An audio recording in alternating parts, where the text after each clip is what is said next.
ഈ ആലയത്തിന്റെ പിന്നത്തെ മഹത്വം മുമ്പുള്ളതിനെക്കാട്ടി വലുതായിരിക്കും. ഹല്ലേലൂയ. പിമ്പ് എന്ന് പറയുമ്പോൾ വരാൻ പോകുന്നതെന്തോ. ഹല്ലേലൂയ. ഇപ്പൊ മഹത്വം ഉണ്ട്, എന്നാൽ ഇനിയും മഹത്വം വർദ്ധിക്കും. എല്ലാരും പറഞ്ഞ്, മഹത്വം കുറഞ്ഞു വരികയല്ല, മഹത്വം വർദ്ധിച്ചു വരണം. അത് ആലയത്തിലായിരുന്നാലും വീട്ടിലായിരുന്നാലും കുടുംബത്തായിരുന്നാലും നമ്മളായിരിക്കുന്ന എല്ലായിടത്തെല്ലാം മഹത്വം കുറഞ്ഞു കുറഞ്ഞു കുറഞ്ഞല്ല വരേണ്ടത്, മഹത്വം വർദ്ധിച്ചു വരണം. മഹത്വം വർദ്ധിക്കുമ്പോൾ നമ്മുടെ പ്രാർത്ഥന വർദ്ധിക്കും, നമ്മുടെ ആരാധന വർദ്ധിക്കും, നമ്മുടെ ഫൈനാൻഷ്യൽ ഏരിയയിൽ വർധന ഉണ്ടാകും. ഫൈനാൻഷ്യൽ ഏരിയയിൽ വർധന ഉണ്ടാകുമ്പോൾ ഈ ചിലരുടെയൊക്കെ പ്രീച്ചിങ് ഇതാണ്, അതൊക്കെ പ്രോസ്പെരിറ്റി എന്നാണ് പറയുന്നത്. പ്രോസ്പെരിറ്റി വേണ്ടാത്തവർക്ക് വേണ്ട, പ്രോസ്പെരിറ്റി എനിക്ക് വേണം. കാരണം പ്രോസ്പെരിറ്റി ഉണ്ടായിരുന്നാലേ മുന്നോട്ട് പോകാൻ പറ്റത്തുള്ളൂ. ഹല്ലേലൂയ. സഭയിൽ സമ്പത്തുണ്ടെങ്കിലേ ആലയത്തിന്റെ ഭംഗി കൂടത്തുള്ളൂ, സൗന്ദര്യം കൂടത്തുള്ളൂ, അല്ലേ? പൈസ ഇല്ലാതെ കടയുടെ ഫ്രണ്ടിൽ പോയി ചിരിച്ചു കാണിച്ചാൽ സാധനം തരത്തില്ല, അല്ലേ? പൈസ ഇല്ല, ഞാൻ കുറച്ച് ചിരിക്കാന്ന് പറഞ്ഞു കഴിഞ്ഞാൽ ക്യാഷ് തരത്തില്ല. പണത്തിന് പണം തന്നെ കൊടുക്കണം. ഞാൻ പറയുന്നത്, ഒരാലയം പുതുതായിട്ട് വെക്കുമ്പോൾ ഏറ്റവും ബെസ്റ്റ് ക്വാളിറ്റി, ഏറ്റവും നല്ല ബ്രാൻഡേ വയ്ക്കാവൂ. ഹല്ലേലൂയ. മനസ്സിലായോ? ഒരു ചർച്ചിലെ സ്വിച്ച് പോലും ബ്രാൻഡ് ആയിരിക്കണം. ലോക്കൽ സാധനം ചൈന പീസ് ഒന്നും കൊണ്ട് കയറ്റരുത്. ഹല്ലേലൂയ. എല്ലാം ജപ്പാനോ ജർമ്മനോ സാധനങ്ങളായിരിക്കണം. അതായിരിക്കും നമ്മുടെ തീരുമാനം. നിങ്ങൾ ഇനി സഭയിൽ എന്തെങ്കിലും സ്പോൺസർ ചെയ്താൽ ലോക്കൽ തേടി നടക്കരുത്. ഏറ്റവും ബ്രാൻഡ് മൈക്ക്. ഹല്ലേലൂയ. അല്പം ലേറ്റായി കൊടുത്താൽ ഏറ്റവും നല്ലത് ദൈവത്തിന് കൊടുക്കണം. Praise the lord. ഞാനിന്ന് പ്രസംഗിക്കുന്നത് പാസ്റ്റർ അഖിലിന് കൊടുക്കാൻ വേണ്ടിയിട്ടല്ല, യേശുവിന് കൊടുക്കാൻ. ഹല്ലേലൂയ. Praise the lord. യേശു വന്നാൽ നമ്മുടെ ലൈഫ് ചേഞ്ച് ആവും. ആമേൻ. അപ്പോ ആലയം മുമ്പുള്ളതിനെക്കാട്ടിയും വർദ്ധിക്കാൻ പോകും, മഹത്വം വർദ്ധിക്കും. അപ്പൊ അതിന്റെ അർത്ഥം വേറൊരാലയം വരുമെന്നാണ്. നിങ്ങൾക്ക് നല്ല വിശാലമായി ആരാധിക്കാൻ വേറൊരാലയത്തിന്റെ പണി നടക്കാൻ പോകുന്നു. അതാണ് ഹഗായി പ്രവാചകൻ പറഞ്ഞ ദൂത്. Price the Lord. ഇനി നിങ്ങൾ ആരാധിക്കാൻ പോകുന്ന ആലയം ഭയങ്കര വിശാലമായിരിക്കും. Price the Lord. ഇവിടെ നിങ്ങൾ ആരാധിക്കുന്നത് കൊണ്ട് ദൈവം പറയുന്നു, ഈ ആലയത്തെ കൊടുത്തവർക്ക് സമാധാനം ഉണ്ടാകുമെന്ന്. നിത്യ സമാധാനം ഉണ്ടാകും. കരങ്ങളെ തട്ടി അല്പനേരം ദൈവത്തിന് സ്തോത്രം ചെയ്താട്ടെ. യേശുവിന്റെ നാമത്തിൽ മുമ്പിലത്തെ മഹത്വത്തെക്കാൾ പിമ്പിൽ വലിയൊരു മഹത്വം ഇന്ന് രാത്രി വലിയ മഹത്വത്തിന് വേണ്ടി കാത്തിരിക്കുന്ന ദൈവജനത്തിനായി സ്തോത്രം ചെയ്യുന്നു. അഭിഷേകം മുഖത്ത് തകർത്ത് കളയും. Hallelujah, hallelujah.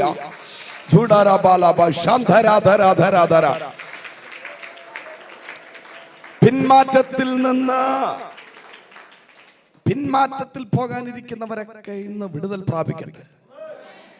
പിന്മാറ്റത്തിന്റെ മനോഭാവത്തിൽ ഇരിക്കുന്നവരെയൊക്കെ ദൈവം ഇന്ന് രാത്രി തൊടുന്ന രാത്രിയാണ്.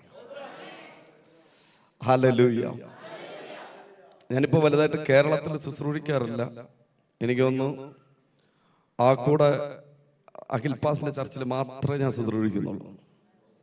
ഹല്ലേലൂയ. ഒത്തിരി പേര് വിളിക്കുന്നുണ്ട്, ഡേറ്റ് ഇല്ലാത്തത് കൊണ്ട് കൊടുത്തില്ല, പോകാൻ വലുതായിട്ട് താല്പര്യമില്ല. Okay. Hallelujah. Praise the Lord. ഒരു ദിവസം പോലും വെറുതെ ഇരിക്കാൻ ദൈവം അനുവദിച്ചിട്ടില്ല. മഹത്വം നിന്റെ കൂടെ ഇരുന്നാൽ മതി. വലിയ മഹത്വം. ഹഗായി പറയുക, ഈ ആലയത്തിന്റെ മഹത്വം മുമ്പുള്ളതിനേക്കാൾ പിന്നത്തതിൽ വലുതായിരിക്കുമെന്ന് സൈന്യങ്ങളുടെ യഹോവ അരുളി ചെയ്യുന്നു. അപ്പൊ പുതിയതൊന്ന് വരുന്നു. ഹല്ലേലൂയ. പുതിയത് വരുമ്പോൾ പഴയതെല്ലാം നീ മറന്നുപോകും. ഹല്ലേലൂയ. അതിന് ഞാനിടുന്ന പേര്, ഹല്ലേലൂയ, പുതിയ തുടക്കത്തിന് ഞാനിടുന്ന പേര് കാദോഷ്. നീ ഒരു കാദോഷ് കാണാൻ പോകുന്നു. കരമടിച്ച് ദൈവത്തെ സ്തുതിച്ചാട്ടെ. ഹല്ലേലൂയ. ഈ മിറക്കിൾ ചർച്ചിൽ ഒരു കാദോഷിന്റെ അനുഭവം വെളിപ്പെടാൻ പോകുന്നു. The year of കാദോഷ്. ദൈവത്തിന്റെ മഹത്വം, ദൈവത്തിന്റെ മഹത്വം. മനുഷ്യൻ അശുദ്ധമാക്കിയതിന് ദൈവം വിശുദ്ധമാക്കുവാൻ. Hallelujah, hallelujah. പുതിയ തുടക്കത്തിന് ദൈവത്തിന്റെ ആത്മാവ് ഇടുന്ന പേര് കാദോഷ്. വായിക്കാം സങ്കീർത്തനം 29 അധ്യായം അതിന്റെ 8 വചനം. സങ്കീർത്തനം. യഹോവയുടെ ശബ്ദം മരുഭൂമിയെ നടുക്കുന്നു. യഹോവ കാദേശ് മരുഭൂമിയെ നടുക്കുന്നു. ഹല്ലേലൂയ. അപ്പൊ യഹോവയുടെ ശബ്ദം മരുഭൂമിയെ നടുക്കുന്നു. അതെ, കാദോഷ് മരുഭൂമിയെ തന്നെ നടുക്കുന്നു. ആമേൻ. അപ്പൊ ദൈവം ഇങ്ങനെ പതുക്കെ അല്ല പറയുന്നത്. ദൈവം വലിയ ശക്തിയോടെയാണ് സംസാരിക്കുന്നത്. ദൈവത്തിന്റെ ശബ്ദം നടുങ്ങുമാറാക്കും. അതിന്റെ 1 മുതൽ വായിച്ച്. ദൈവപുത്രന്മാരെ യഹോവയ്ക്ക് കൊടുപ്പിൻ. എല്ലാവരും പറഞ്ഞ അടുത്തിരിക്കുന്നവരെ കൈ കൊടുത്തിട്ട് പറഞ്ഞ സഭയിൽ വരുമ്പോ കൈയും വീശി വരരുത്. ഹല്ലേലൂയ. പാസ്റ്റർ പറയും 2 സെക്ഷൻ കൊടുത്താൽ മതിയെന്ന്. നിങ്ങൾ പറയണം എല്ലാ സെക്ഷനും കൊടുക്കും. ഈ കൊടുത്ത മഹത്വം കണ്ട ആളാ ഞാൻ. ഹല്ലേലൂയ. ഞാനിപ്പോ കയ്യിൽ കേട്ടിരിക്കുന്ന വാച്ച് ഏകദേശം ഇന്ത്യൻ മണി 9 ലക്ഷം വിലയുണ്ട്. ഹല്ലേലൂയ. ഒറ്റ കാര്യം, ദൈവത്തിന് കൊടുത്തതുകൊണ്ട്. ഞാൻ വാങ്ങിയതല്ല കേട്ടോ, എനിക്ക് ഗിഫ്റ്റ് കിട്ടിയതാ. ഇനി ചിന്തിക്കരുത് ആഡംബരം പിടിച്ചത്. എനിക്ക് ഇഷ്ടമല്ല ഇങ്ങനത്തെ വില കൂടിയ വാച്ചൊന്ന് വാങ്ങാൻ വേണ്ടിയിട്ട്. പക്ഷെ ദൈവം എനിക്ക് ഗിഫ്റ്റ് തന്നതാണ്. ഹല്ലേലൂയ. Praise the Lord. എല്ലാവരും പറഞ്ഞേ, കൊടുത്താൽ 10 മടങ്ങല്ല 1000 മടങ്ങ് ദൈവം തിരിച്ചു തരും. ഹല്ലേലൂയ. ഞാൻ ദശാംശത്തെ പറ്റി, ടൈത്തിനെ പറ്റിയോ പറയുന്നില്ല. വചനം പറയുന്നു ദൈവപുത്രന്മാരെ കൊടുപ്പീൻ. അപ്പൊ നമ്മൾ ചിന്തിക്കും മഹത്വം കൊടുപ്പീനെന്ന്, സ്തോത്രം കൊടുപ്പീനെന്ന്. ഹല്ലേലൂയ. അതൊന്നും അല്ല. കൊടുപ്പീൻ എന്ന് പറഞ്ഞാൽ നിങ്ങൾ ദൈവത്തിന് ഓഫറിംഗ് കൊടുക്കാൻ തന്നെയാ പറയുന്നത്. ഹല്ലേലൂയ. യേശുവിനെ കാണാൻ വേണ്ടിയിട്ട് 3 ശാസ്ത്രിമാർ വരുന്നു, വിദ്വാൻമാർ വരുന്നു. അവർ പോയി എവിടെയാ പശുത്തൊട്ടി എന്നല്ല തേടി നടന്നത്. ആമേൻ. ശാസ്ത്രിമാർ തേടിയത് കൊട്ടാരമാണ്. കാരണം യേശു ഒരു ആട്ടിടയനായി അല്ലെങ്കിൽ ഒരു പശുപാലകനായി അല്ല ജനിക്കേണ്ടത്. യേശു രാജാവായിട്ടാണ് ജനിക്കേണ്ടത്. He is the king. Hallelujah. Praise the Lord. യേശുവിന്റെ അതേ സമയത്ത് പലരും ജനിച്ചത് ഹോസ്പിറ്റലുകളിലും വൈദ്യശാലകളിലും ആണ്. യേശു എന്തുകൊണ്ടാ പശുത്തൊട്ടിയിൽ ജനിച്ചത്? യേശുവിന്റെ അപ്പൻ ജോസഫിന്റെ കയ്യിൽ ക്യാഷ് ഇല്ലായിരുന്നു. ഒരു റൂം എടുക്കാൻ പോലും ക്യാഷ് ഇല്ലായിരുന്നു അല്ലേ? ഹല്ലേലൂയ. അവിടെ ഫ്രീ ആയിട്ട് സത്രമുണ്ട്. സത്രത്തിലെല്ലാം ആൾക്കാർ നിറഞ്ഞു. ഒരു ലോഡ്ജിൽ റൂം എടുക്കാൻ പോലും ക്യാഷ് ഇല്ലാത്ത ആളായിരുന്നു യേശുവിന്റെ അപ്പൻ ജോസഫ്. അതുകൊണ്ട് പശുത്തൊട്ടിയിൽ കൊണ്ടുവന്ന് കിടത്തേണ്ട ഗതികേട് വന്നത്. പക്ഷെ ഒരു കാര്യം, ജോസഫ് ദരിദ്രനാണെങ്കിൽ യേശു ദരിദ്രനല്ല. യേശു ജനിച്ചതോടുകൂടെ മറിയയുടെയും തന്റെ ഭർത്താവായ ജോസഫിന്റെയും ദാരിദ്ര്യം, കഷ്ടത എന്നേക്കുമായി വിട്ടുപോയി. കരമടിച്ച് ദൈവത്തിന് സ്തോത്രം ചെയ്യണം. യേശു എപ്പോഴാണോ നിന്റെ മേൽ ജനിക്കുന്നത്, നിന്റെ സിറ്റുവേഷൻ ഇന്ന് രാത്രി ചേഞ്ച് ആകും. യേശു ജനിച്ചെന്ന് പറഞ്ഞാൽ നിന്റെ മേൽ ദൈവത്തിന്റെ മഹത്വം ജനിച്ചെന്നാണ് അർത്ഥം. ഹല്ലേലൂയ. Praise the lord. കരമയർത്തി ദൈവത്തിന് സ്തോത്രം പറഞ്ഞു. യേശു ജനിച്ചപ്പോ എന്നെ ഇല്ലായിരുന്നു, ലോഡ്ജ് എടുക്കാൻ ക്യാഷ് ഇല്ലായിരുന്നു, വീടില്ലായിരുന്നു. ജോസഫിന്റെ മറിയയ്ക്ക് വീടില്ലായിരുന്നു.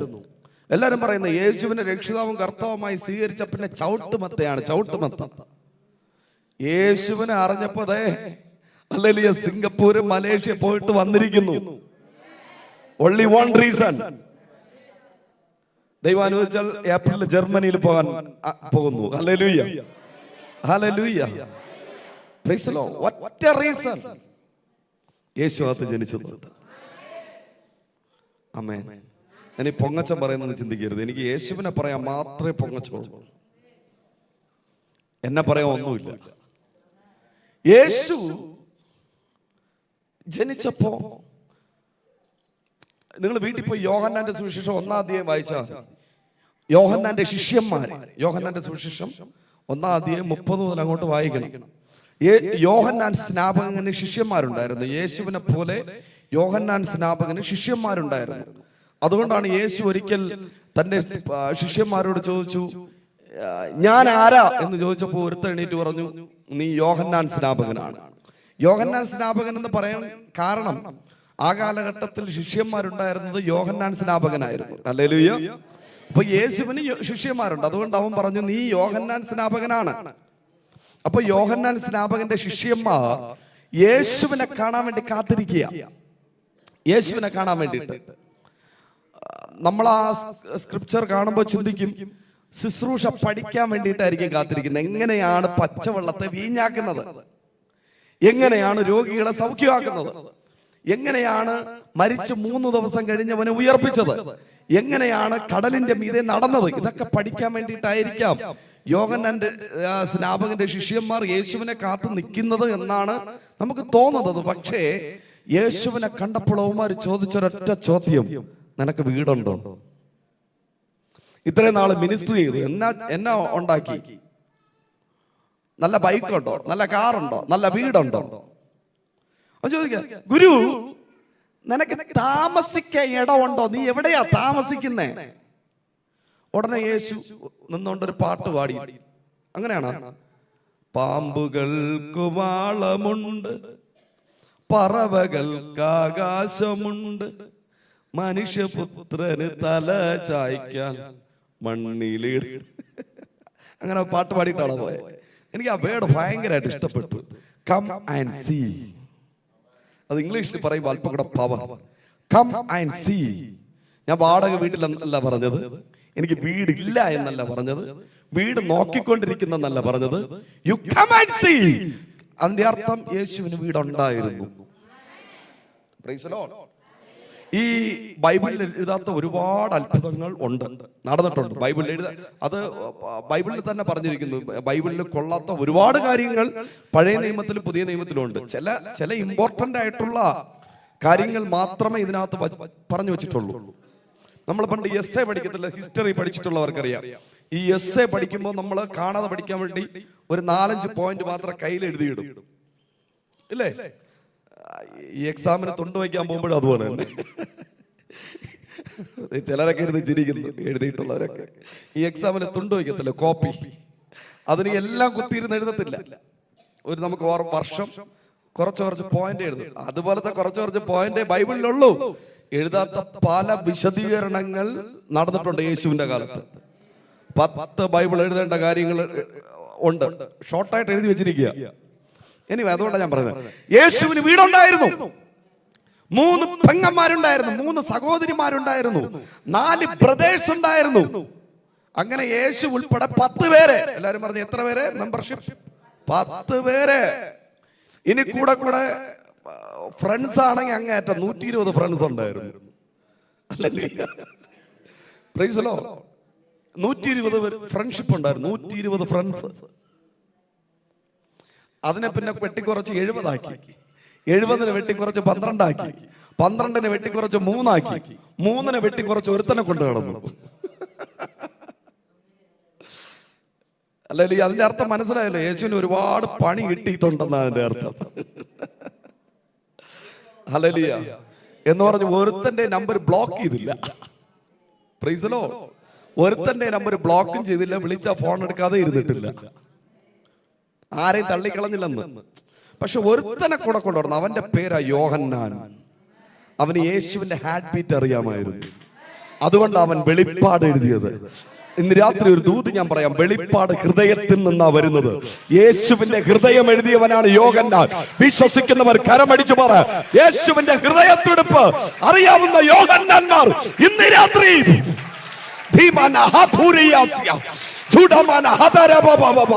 വിശ്വസിക്കുന്നവർ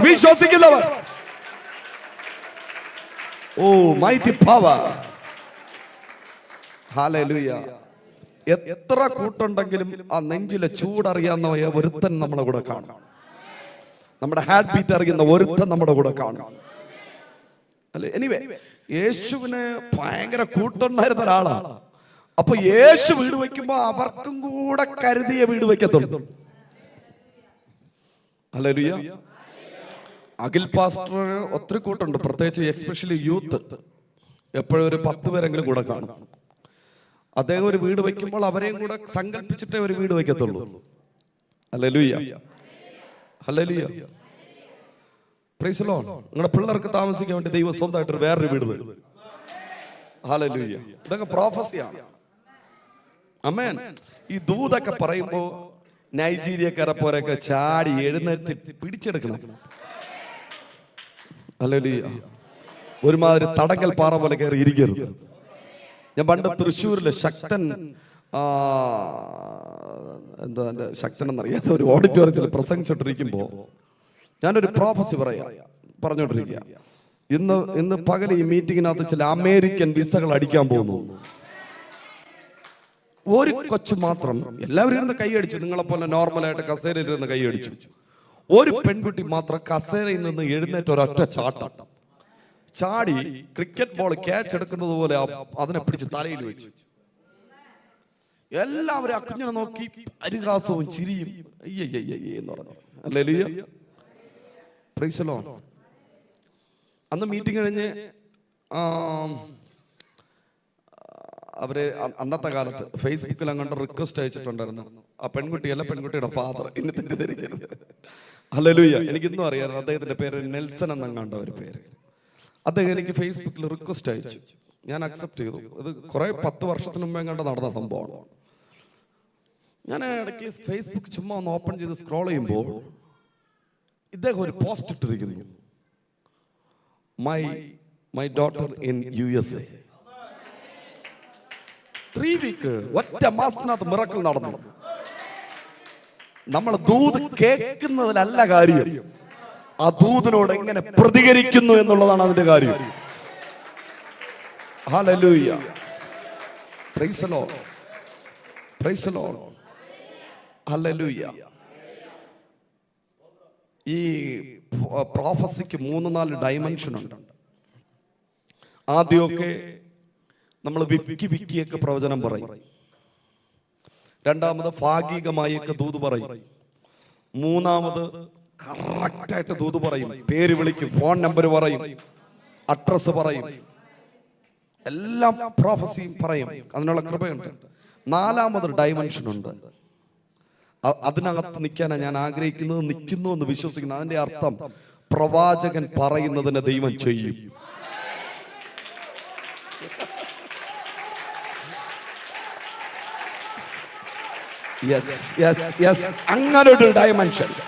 അങ്ങനൊരു ഡൈമെൻഷൻ. ഹല്ലേലൂയ. അടുത്ത ലെവൽ. നീ പറയുന്നത് ദൈവം ചെയ്യും.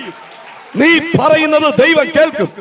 നീ എന്താണോ ഡിക്ലെയർ ചെയ്യുന്നത്, നീ എന്താണോ വിശ്വാസത്താൽ കൽപ്പിക്കുന്നത്, ദൈവം അത് ചെയ്യും.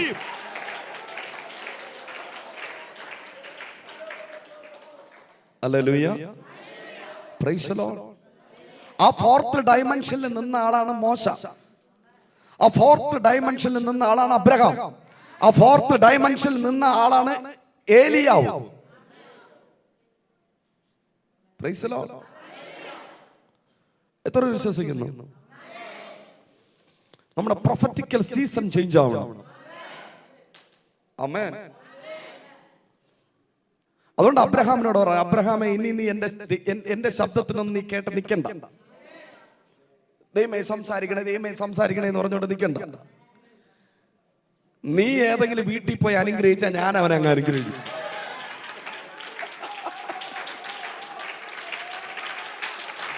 Praise the Lord.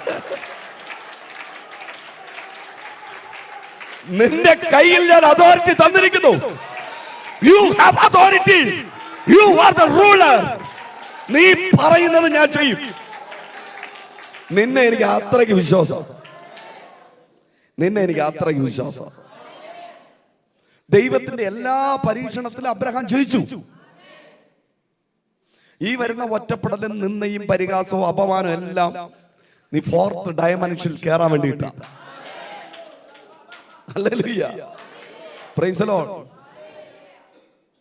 അല്ലാതെ ഉടനെ യാമനെങ്കിലും ലൈവ് ഇട്ടെന്ന് പറഞ്ഞ്, യാമനെങ്കിലും സോഷ്യൽ മീഡിയയിൽ നിന്നെ നാട്ടിച്ചെന്ന് പറഞ്ഞ് നീ അടുത്തൊരു ലൈവിൽ വന്നിരുന്ന് കഴിഞ്ഞ ദിവസങ്ങളിലായി സൂയിസൈഡിനെ കുറിച്ച് ചിന്തിച്ചോണ്ടിരിക്കുകയാണ്. എന്റെ മേലെ അഭിഷേകമായിരിക്കുന്നത്. എടാ, നിന്നെ സോഷ്യൽ മീഡിയയിൽ നാറ്റിക്കുന്നവനും പരദൂഷണം പറയുന്നവനും ഒക്കെ ചെയ്യട്ടെ. നീ മറുപടി പറയാൻ പോണ്ട. നീ മറുപടി പറയുന്നതേ തെറ്റ്. നീ ഒരു മറുപടിയും പറയാൻ പോണ്ട. നിനക്ക് വേണ്ടി ദൈവം മറുപടി പറയും. കഴിഞ്ഞ ദിവസം മലേഷ്യയിലും സിംഗപ്പൂരും ഒക്കെ പോയിട്ട് വന്നത് ദൈവത്തിന്റെ മറുപടിയായിട്ടാണ് ഞാൻ കാണുന്നത്. ഹല്ലേലൂയ. 20 രാജ്യത്തിൽ പോയി ദൈവകൃപയാലെ. ഹല്ലേലൂയ. അതല്ല വിമർശനങ്ങൾ വന്നു തുടങ്ങിയതിനു ശേഷമാണ്. ശത്രുക്കൾ എഴുന്നേൽക്കാൻ തുടങ്ങിയപ്പോഴാണ് രാജ്യങ്ങളുടെ വാതിൽ തുറക്കാൻ തുടങ്ങിയത്. ഒരു കൂട്ടും ഇല്ലാതിരുന്നപ്പോഴാണ് രാജ്യങ്ങളുടെ വാതിൽ തുറക്കാൻ തുടങ്ങിയത്. ദൈവം മാത്രം ഉണ്ട് എന്നുള്ള വിശ്വാസം എപ്പോഴാണോ ഉണ്ടായത്, രാജ്യങ്ങളുടെ വാതിൽ തുറക്കാൻ തുടങ്ങി. വിശ്വസിക്കുന്നവരാമേ പറ. ഹല്ലേലൂയ. കരങ്ങളെ ഉയർത്തി ദൈവത്തിന് സ്തോത്രം പറഞ്ഞാട്ടെ. ഹല്ലേലൂയ.